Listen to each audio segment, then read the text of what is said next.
నేను ఇక్కడ మోహన్పేట్ మాణిక్పురం మందిర్కి వచ్చాను.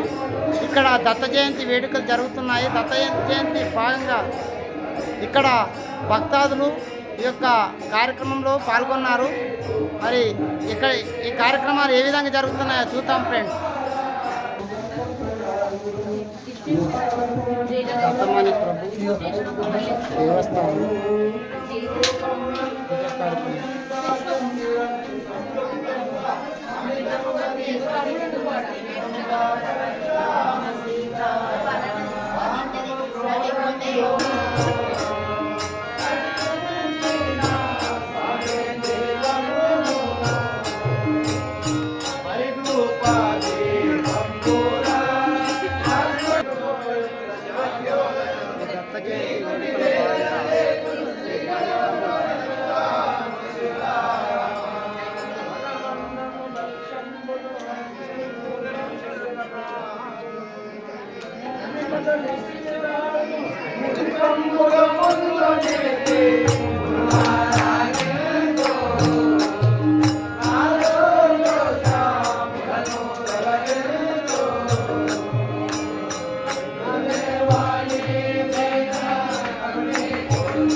కనల్ల నడక కరముదాటక కాంచలే